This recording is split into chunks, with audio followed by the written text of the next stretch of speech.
سلام دوستان، خوش اومدین به این ویدیو. اومدیم امروز چند تا راهکار بهتون بگیم که چطور افزایش پول و جم رو داشته باشین. خب اولین راهکار برای جم هستش که باید این درفت ها رو بازی کنید که وقتی میخواین واسه ورود به بازی 40 تا حداقل جم لازم دارید که اگر بازی کنید با افزایش بیشتری بهتون جم میده و جماتون بیشتر میشه. خب ترکیبتون هم خودتون میتونید بشین و با ترکیب بهتری بازی کنید. راهکار دوم برای جمع کردن و بیشتر بودن جمتون توی این بخش لایو. بعد هر هفته این بخش به روز رسانی میشه و اگر شما آنلاین بازی کنید که اینجا هستش، لایو بازی کنید، این اکسپیاتون که اینجا هستش بیشتر میشه و هم پول دریافت میکنید از اینجا هر هفته و هم جم دریافت میکنید، یعنی تا نفر پنجم جم بهتون.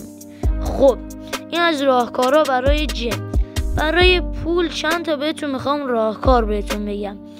اولین راهکار میرین توی بخش لایو باز هم و این چالش هاش هستش که بازی میکنید که من خودم یکیش الان خریدم و اگر قهرمان شید یک ایجنت طلایی همیشه میده که از تو پکش رایگان یک بازیکن طلایی بهتون میده و پول زیادی قرار بهتون بده تو هر چالنجش.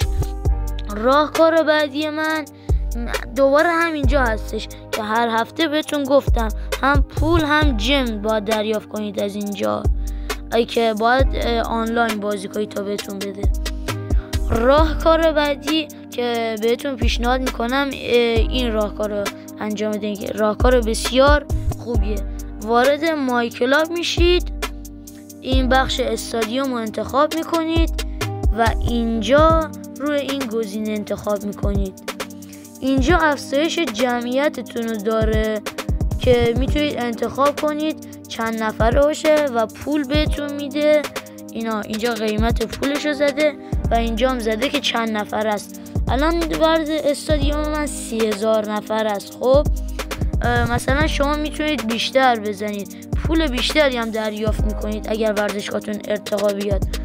خب میتونید شما اینو دستی هم فعالش کنید، مثلا اینجا زمین چمنش رو عوض کنید یا همین که کارا دیگه بکنید، مثلا این بغلا استادیوم رو عوض کنید.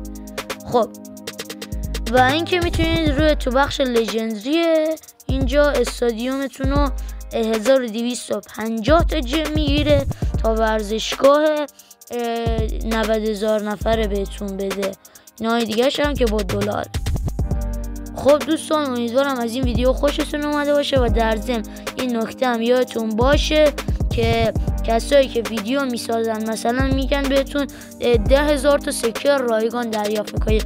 تمام اینا اشتباهه و غلطه و اصلا باور نکنید. این چیزا رو الکی درست میکنن کلیپ ها رو، ولی این ویدیوهایی که من درست کردم کاملا واقعیه و تضمین شده است.